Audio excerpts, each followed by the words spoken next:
That's it. Is that the Asian long-haired beetle? Yes. That one is John. Oh, no, wait, he's dead. That's the one who plays the violin. That's the one who started it. George. Oh, they used to say, oh, John's in the back. Oh, no, wait. Poster, and they took the shadow, made extra legs. It's like 7 or 8 legs on the beetle. Sorry. Hot coffee, hot coffee. Hot coffee. Hot coffee.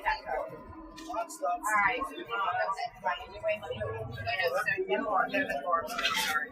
I can block. Maybe I'll sit here. That way you can film. You're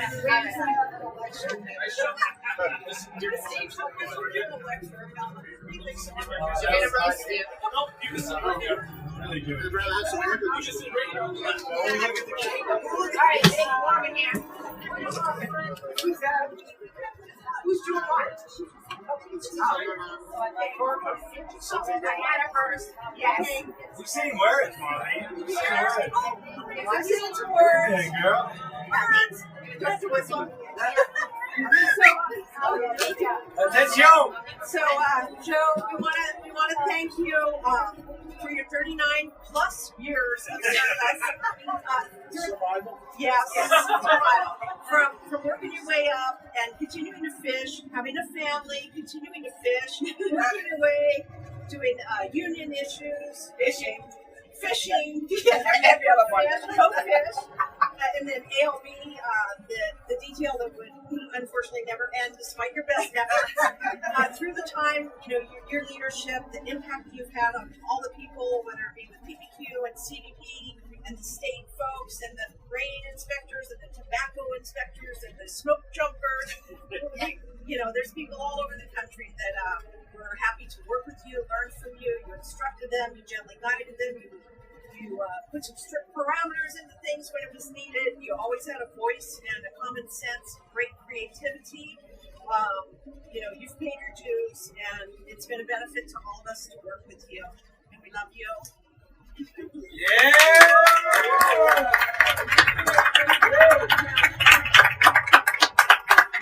Secretary Dulsack does have a letter to you, but it's not here yet.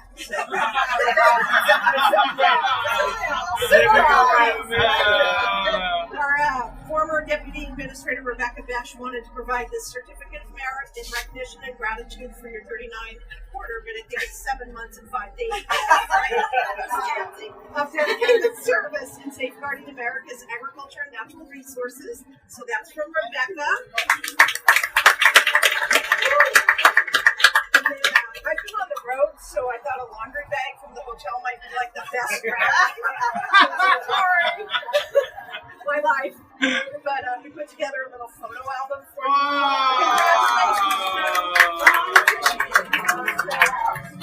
Congratulations. Both of those, and there's some other things here from other folks, but here you go. You have a nice laundry bag. I like the laundry bag. Miss Joan? After working at Kennedy Airport, I don't want to see anything in gift wrap. What are you looking for? A photo album? She wants to show you. What do you want? Oh, all right. Is it in the mail? And there's a There's a pink.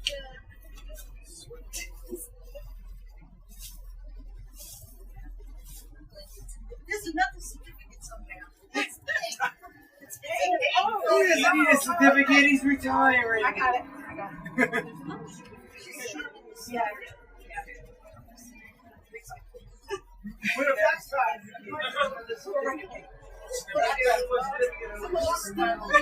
Retirement back here. Put it in the frame. Fresh milk. You got it. It's in a frame. It's already in a frame.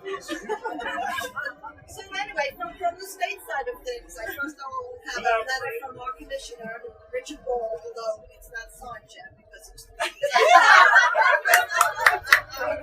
you retired too quickly. That's fine. It takes us 3 months to do it. So he's ready to congratulate you on over 39 years of service with the USDA and to recognize the many contributions that you have made to the agricultural community nationally and here in New York State. You have shown exceptional leadership within the AOB Cooperative Eradication Program over the past 19 years, and you have been an important partner in collaborating with the New York State Department of Agriculture, New York State Department of Environmental Conservation, U.S. Forest Service, and New York State Parks and Rec. Your efforts have resulted in significant increases in our knowledge of the Asian longman beetle, and your leadership has facilitated the eradication of Asian longman beetle from Islip, Manhattan, and Staten Island. We also want to recognize your outstanding commitment to publicizing the Asian longman beetle eradication program and your tireless efforts to manage potentially infested storm debris after Hurricane Sandy. Your determination and leadership in these areas increased awareness of invasive species and ensured that the insect is not spread by artificial means. All of us here at the Department of Agriculture and Markets deeply appreciate your efforts to safeguard our agricultural industry and wish you all the best in your retirement. Again, many thanks for your years of service to the USDA here in New York State. Sincerely, Richard Ball, Commissioner.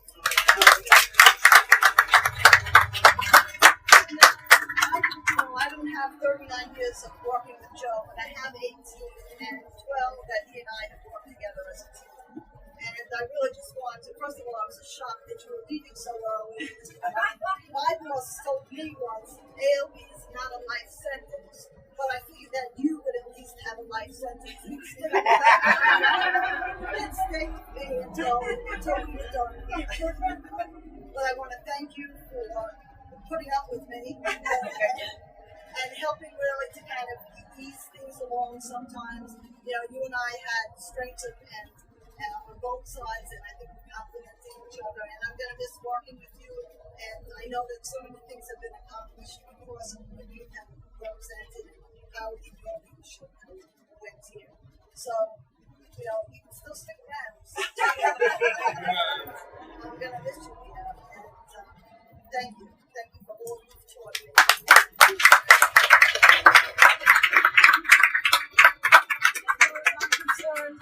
There's always honey.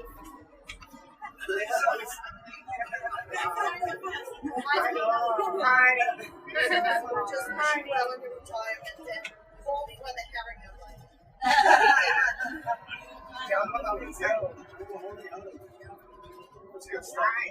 Well, good luck to you. Enjoy.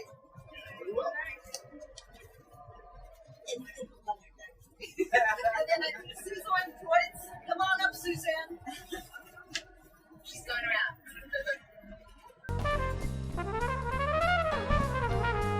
I know Joe from his local Eagle at Champagne, and Pepper and Anna, and I think Anna might have known Joe the longest. I don't know everybody should try to figure that out. But we've known each other for like 27 years. So we all breathe too much kerosene fumes, but Joe and I went through LPA training together, and we had channeled some news following us around the terminal before 9/11 happened, and we were trying to promote the agency, and just been through plane crashes, and I know he endorsed one of my first violations. I gave a broker for importing skimmia to Jaconica. His name's on it, and I saved it, so I'm sure Anna has stories too for close to 30 years, so. When he left the store, yes. But it was okay for her. Nice people again. It's a good place to work, good place to learn.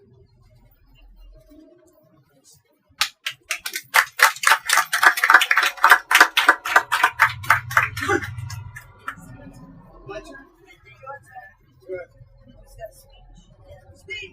Speech. Dad. Of course he has one. I gotta get some help. That's about me spot speaking.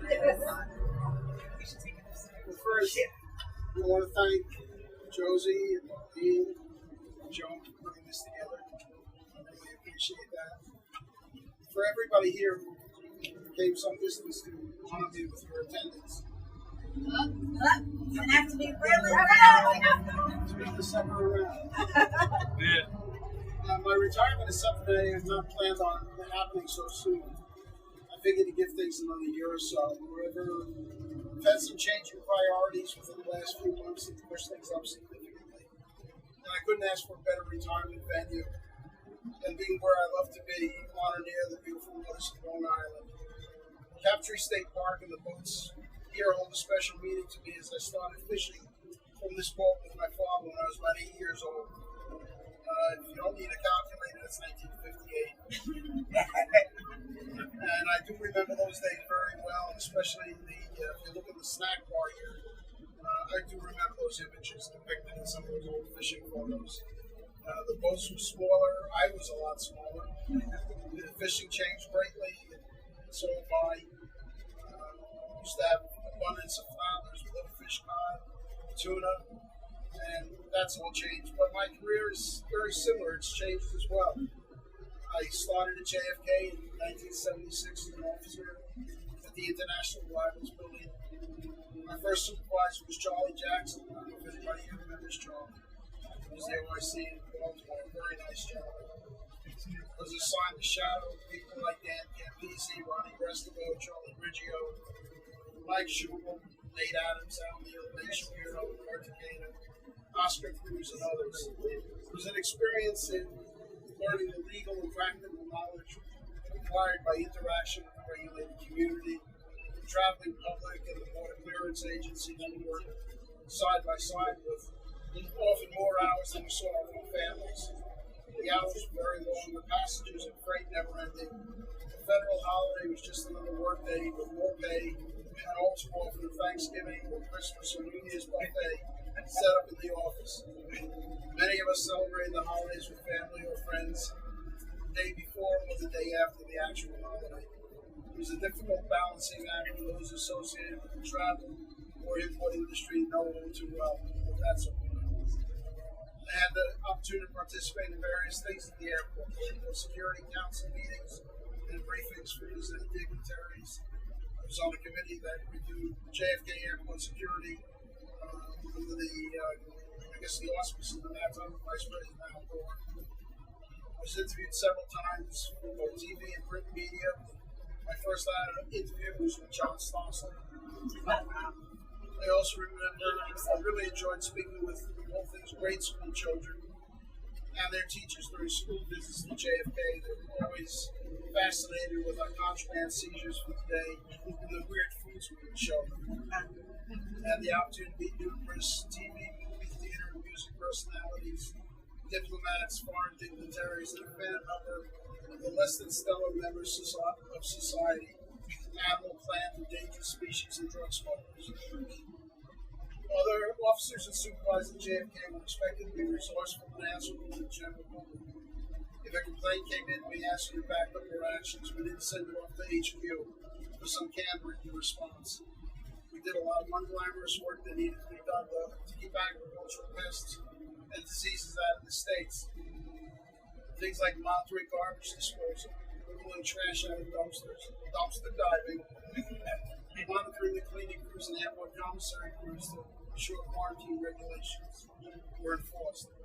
I didn't go to college to watch garbage, but that wasn't garbage. That was now foreign agricultural waste capable of inflicting devastating diseases on our animal plant industries. Vectors like foot-and-mouth disease, bovine spongiform encephalopathy, hog cholera, exotic Newcastle disease, medfly, swine vesicular disease, various nematodes. There were also heartbreaking situations and actions we as inspectors regretted having to take, such as seizing family pet parrots or birds knowing they were going to be destroyed to keep animal diseases out of the country, or finding live birds or other animals concealed in the most inhumane manner in attempts to sneak them into the country.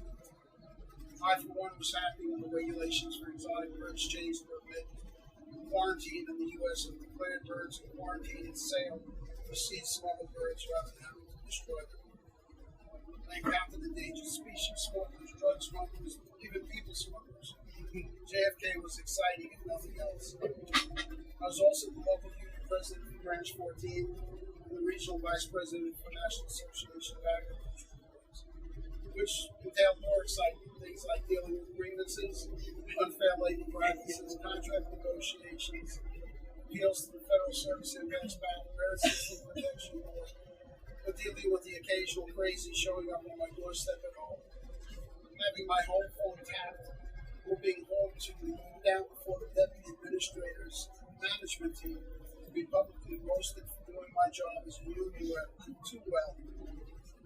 came away from NAPA without being singed. That was the first time that those advisors, the deputy administrator, had ever seen Harvey Ford back down to reverse course. I learned it was amazing. The respect one can achieve when disagreements are settled professionally with the proper demeanor and with the entire public law, not simply the abridged edition in one's back pocket for relevant citations.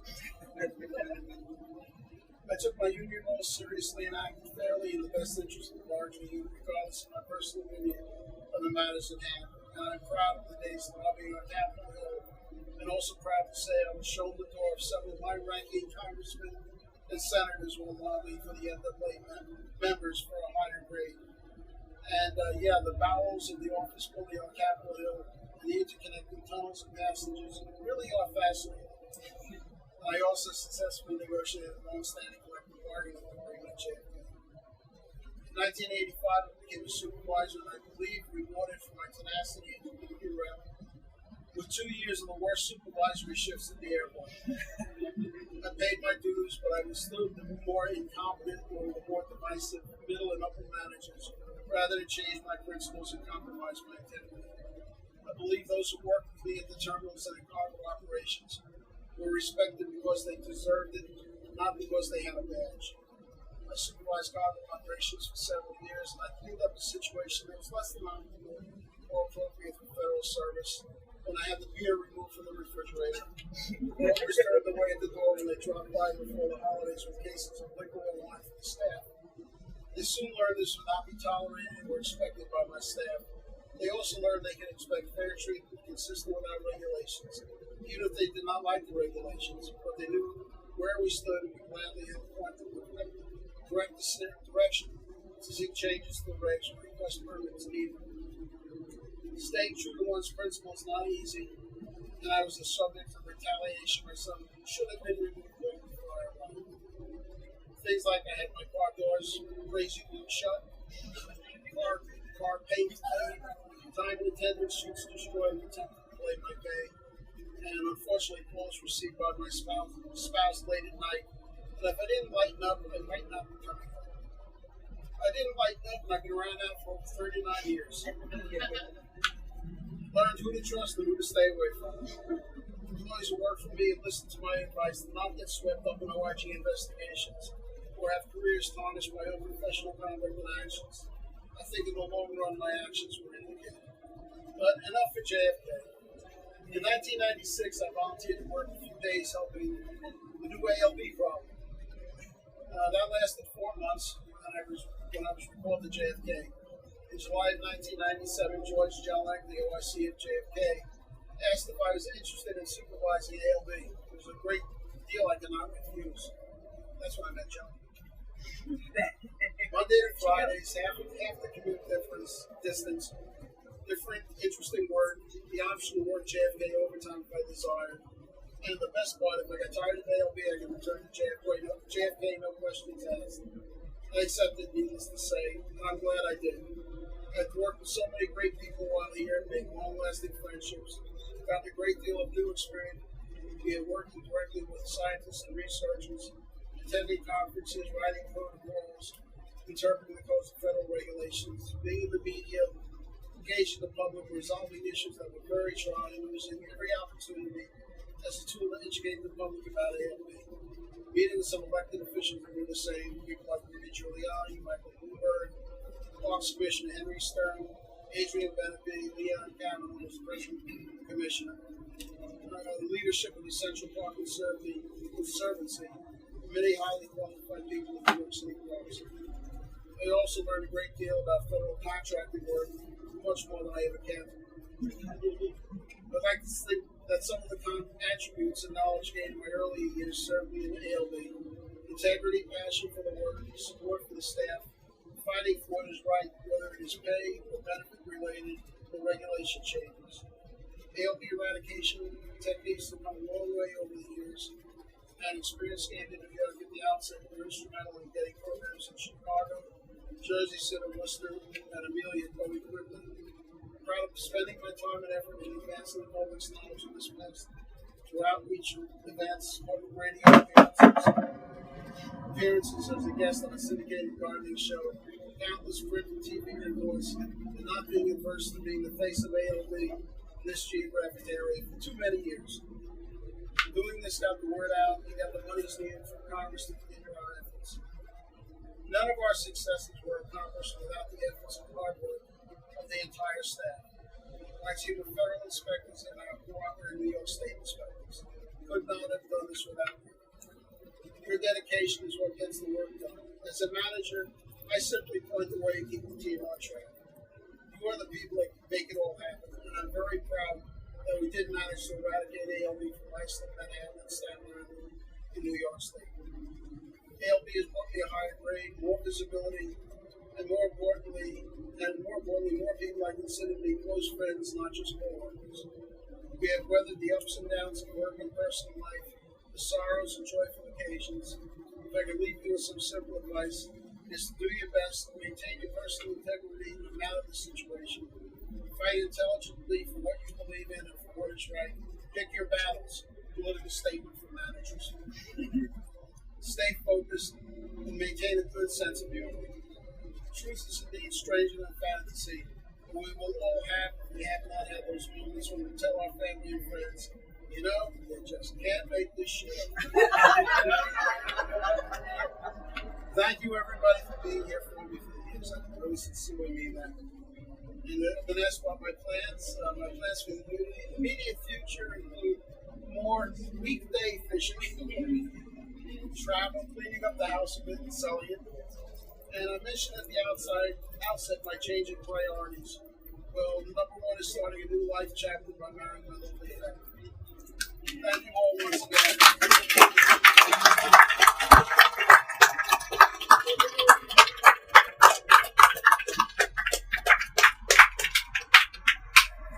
Everybody kill me if I said something.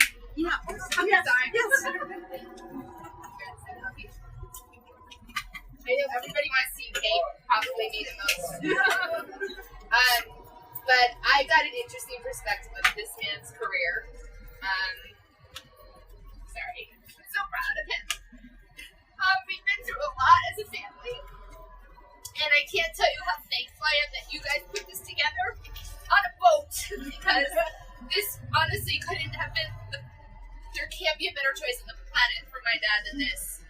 And I know that, that my mom, would be so happy that you guys did this because she's so proud of him right now. I know all the sacrifices he made for our family to have a good life, a good home, great things to do, great memories.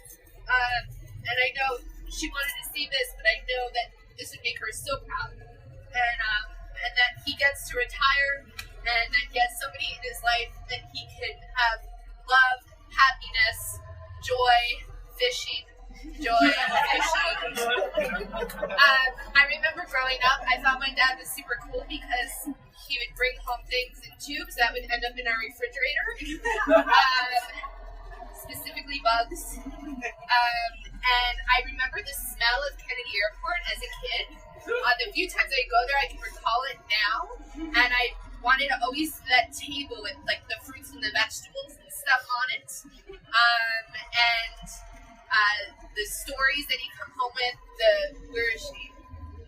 Beagle Brigade. I remember that on the news. It was like a big thing, the Beagle Brigade. And I remember one time Dad brought home, it must have been like 20 pounds of cherries that have fallen off a plane and I don't know, they magically appeared in his car. I also remember one night he called my mom and he said, I got a pet for the kids. And my mom said, Dad's bringing home a pet. And we were so excited. My brother and I were like jumping up and down. We couldn't wait.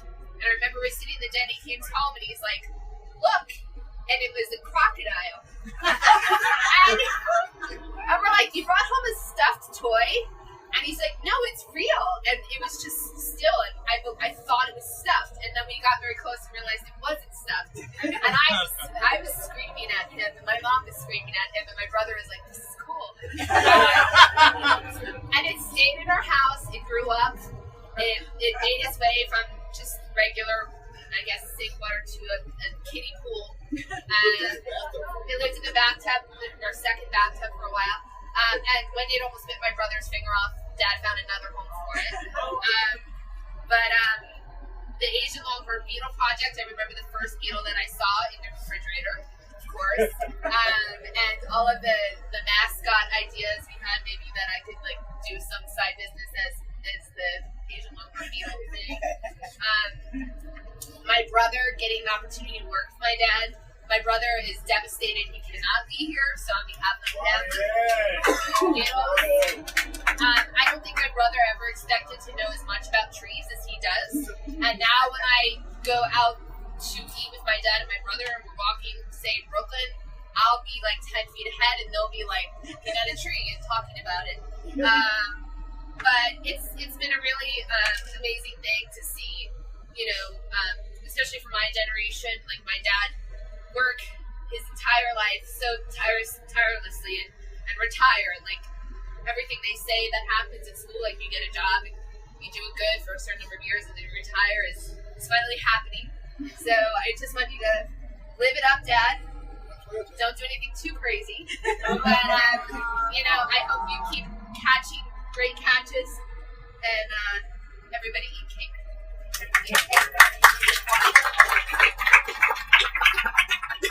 I want to say the first pod when I will continue that.